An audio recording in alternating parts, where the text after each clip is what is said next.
حدیث جسے لوگوں نے مس یوز کیا قسطوں کے کاروبار کو حرام قرار دینے کے لیے، وہی حدیث اس بات کی دلیل تھی کہ یہ کاروبار جائز ہے، وہ میں حدیث آپ کو بیان کر دیتا ہوں۔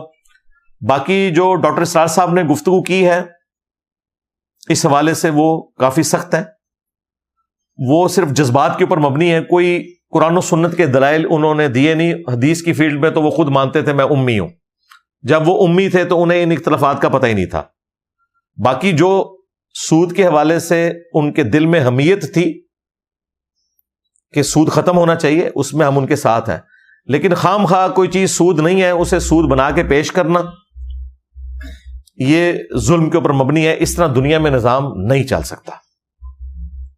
وہ قسطوں کے کاروبار کو حرام سمجھتے تھے، وہ کہتے تھے جس طرح ٹائم ویلیو آف منی لینا حرام ہے، اس طرح کموڈٹی کی بھی ٹائم ویلیو لینا حرام ہے، کہ نقد کی چیز 20 روپے کی، ادھار کی وہی چیز 30 روپے کی، وہ کہتے تھے یہ آپ نے جو اوپر کے 10 روپے لیے یہ حرام ہے۔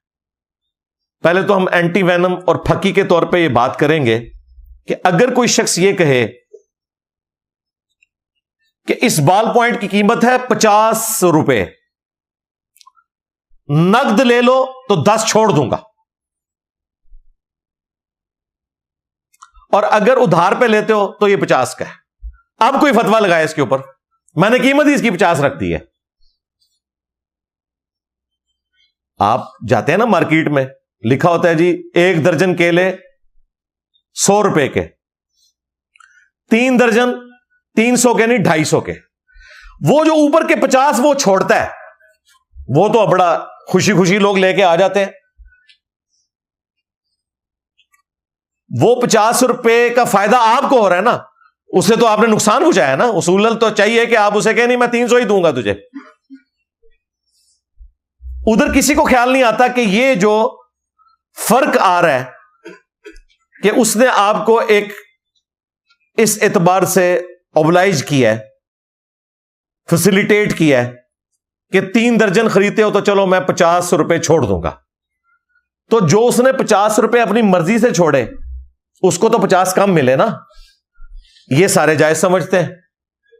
لیکن اگر وہی شخص یہ کہے کہ یہ 3 درجن کیلے لے جاؤ، ویسے تو 300 روپے اس کی قیمت ہے، لیکن تمہارے پاس رقم 300 نہیں ہے، کوئی مسئلہ نہیں، تم 6 مہینے میں مجھے رقم ادا کر دینا، لیکن تمہارے لیے میرا ریٹ ہے 3 درجن کیلے 400 روپے میں۔ اس کو کہتے ہیں نہیں جی وہ ٹائم ویلیو آف کموڈٹی لے لیا، یہ حرام ہو گیا، سود ہو گیا۔ یہ ٹائم ویلیو آف کموڈٹی ہے، پروڈکٹ ہے، منی کی نہیں ہے۔ اس نے آپ کو فیسیلیٹیٹ کیا ہے، وہ ادھر آپ کو کوئی خدمت کرنے کے لیے تو نہیں بیٹھا ہوا کہ ٹھیک ہے جی لوگ لے کے تو کھاتے رہے اور ٹھیک ہے پھر اینڈ پہ اس کی دکان بھی بند ہو جائے، پروفٹ بھی نہ لے۔ وہ اس طرح تو نہیں ہوگا، دنیا میں کاروبار اس طریقے سے نہیں چلتا۔ اب آ جائیں اس حدیث کی طرف جو جامع ترمذی میں موجود ہے، سنن نبی داؤد کے اندر بھی موجود ہے، بڑی مشہور حدیث ہے کہ اللہ کے محبوب صلی اللہ علیہ وآلہ وسلم نے ایک چیز کی 2 قیمتیں مقرر کرنے سے منع فرمایا۔ اب اس حدیث کا کانٹیکسٹ کیا ہے وہ امام ترمذی نے خود ساتھ لکھا ہے، لیکن اتنی حیران کن بات ہے جو لوگ تلے ہوئے ہیں اس بات کے اوپر کہ انہوں نے قسطوں کے کاروبار کو حرام قرار دینا ہے، وہ بس اتنی حدیث لیتے ہیں اور کہتے ہیں دیکھیں نبی علیہ السلام نے ایک چیز کی 2 قیمتیں مقرر کرنے سے منع کیا ہے، لہذا جب آپ یہ کہتے ہیں کہ نقد پہ لوگے تو 100 روپے کا بال پوائنٹ اور ادھار پر لوگے 6 مہینے کے تو یہ 150 کا ہے، تو یہ 2 قیمتیں ہوگی، لہذا یہ حرام ہے، یہ سود ہے۔ بنیاد اس حدیث کو بناتے ہیں، حدیث بالکل صحیح ہے، اس حدیث کے آگے امام ترمذی نے باقاعدہ کامنٹس کیے ہیں، وہ کامنٹس بھی یہ صاحب نقل کرتے ہیں لیکن آدھے۔ امام ترمذی نے لکھا کہ اگر کوئی شخص یہ کہے کہ یہ کپڑا نقد 10 کا ہے، اس زمانے میں درہم تھے یا دینار تھے، لیکن ادھار پر تمہیں 20 کا دوں گا، یا آج کی ڈیٹ میں آپ کہہ لیں کہ نقد یہ جوڑا $10 کا ہے، ادھار پہ تمہیں $20 کا دوں گا، تو اس حدیث میں یہ مراد لیا جا رہا ہے نقد اور ادھار کے فرق کا. اتنے کامنٹس نقل کرتے ہیں اور کہتے ہیں دیکھیں امام ترمذی نے اس کی شرح بھی کی ہوئی ہے باقاعدہ. آگے امام ترمذی نے پتا کیا لکھا ہوا ہے کہ اگر بیچنے والا اور خریدنے والا کسی ایک قیمت کے اوپر متفق ہو جائیں، بھلے وہ ادھار کے اوپر جو رقم ہے اس کے اوپر یا نقد کے اوپر، تو کاروبار کرنا بالکل درست ہے. یہ آگے نہیں وہ نقل کرتے. بیسیکلی غرر کو اوائڈ کیا گیا کہ کوئی شخص مال اٹھا کے لے جائے اور یہ کلیریفائی نہ کرے کہ اس کی رقم میں تمہیں ابھی ادا کروں گا، 6 مہینے بعد ادا کروں گا، 10 مہینے بعد ادا کروں گا، کیونکہ ریٹ پہ ڈفرنٹ ہوگا.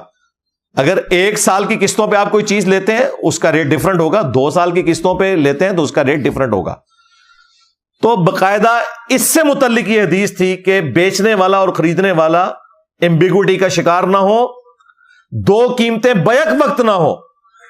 اگر ایک قیمت کے اوپر کوئی متفق ہو جاتا ہے تو پھر یہ 2 قیمتیں نہیں ہیں چیز کی، کیونکہ وہ ایک قیمت کے اوپر متفق ہو گئے کہ ہاں میں 6 مہینے کے ادھار پہ لوں گا، اب بتاؤ کتنی رقم ہے.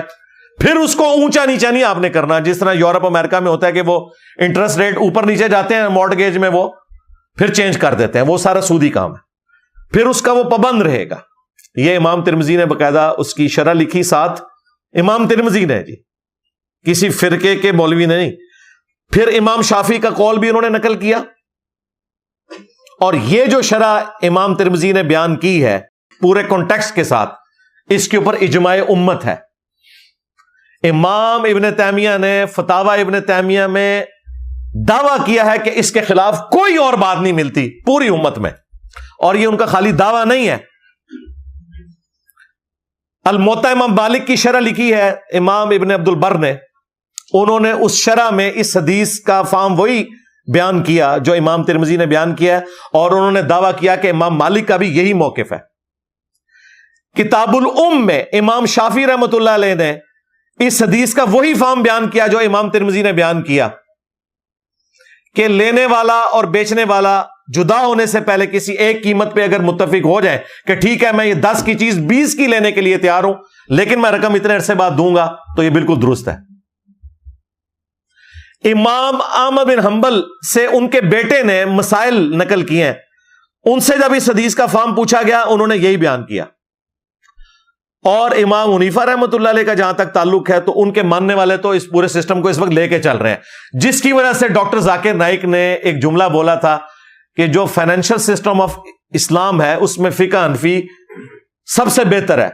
تو لوگ یہ سمجھے کہ انہوں نے فقہ حنفی کی ہر چیز کی تعریف کر دی. وہ اس پوائنٹ آف ویو سے انہوں نے کی تھی کہ تقی عثمانی صاحب نے جو یہ سارا کام کیا ہم اس میں ویلیو ایڈیشن کریں گے کہ یہ امام حنیفہ کی فقہ نہیں ہے، صرف باقی 3 امام بھی یہی موقف رکھتے ہیں.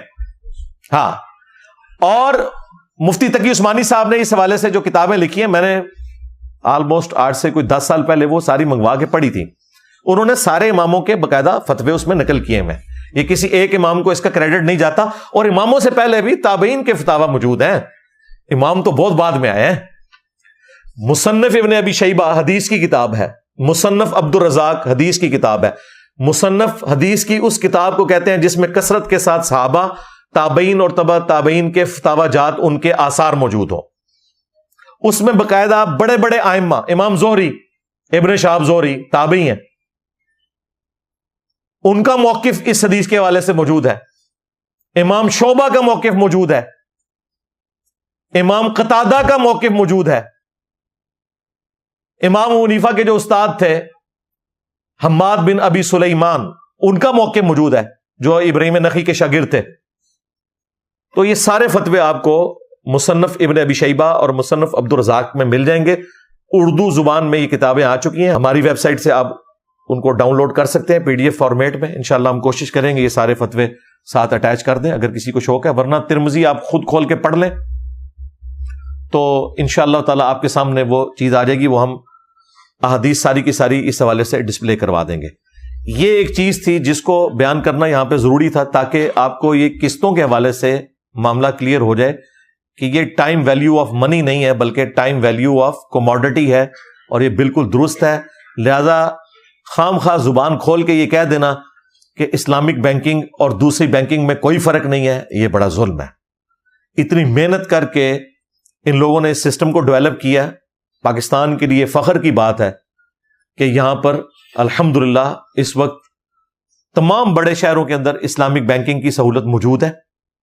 ایک چھوٹی فیسلٹی تو نہیں ہے، بہت بڑی فیسلٹی ہے کہ اگر کوئی اپنے پیسے کی حفاظت کرنا چاہتا ہے اور سود سے بھی بچانا چاہتا ہے اور اس سے کوئی پروفٹ بھی حاصل کرنا چاہتا ہے تو وہ بینک کے ساتھ اپنا مضاربہ یا مشارکہ والا معاملہ کر سکتا ہے. اسی طریقے سے اجارہ کر سکتا ہے، اگر گاڑی نکلوانی ہے اس نے یا مکان خریدنا ہے کسی بھی طریقے سے، وہ آپ کسی بھی بینک میں چلے جائیں، لیکن برانچز میں نہیں جانا، صرف ان بینکس میں جانا ہے جو مکمل طور پہ اسلامک بینکنگ کو فالو کر رہے ہیں. اور انشاءاللہ امید ہے جو یہ 26ویں آئینی ترمیم کے اندر آیا کہ 1 جنوری 2028 تک سارے کے سارے ہو جائیں گے، امید ہے کہ سارے کے سارے شفٹ ہو جائیں گے. اور میں نے آپ کو بتایا اس کے پیچھے ریزن یہ نہیں ہے کہ انہیں کوئی سود سے نفرت ہے، مین ریزن یہ ہے کہ اسلامک بینکنگ کا پروفٹ زیادہ ہو گیا ہے. اب بینک کے مالکان کو as compare to conventional banking کے لوگوں نے پیسے وہاں پہ شفٹ کرنا شروع کر دیے ہیں. اس کے پیچھے اصل میں ریزن جو ہے وہ یہ ہے.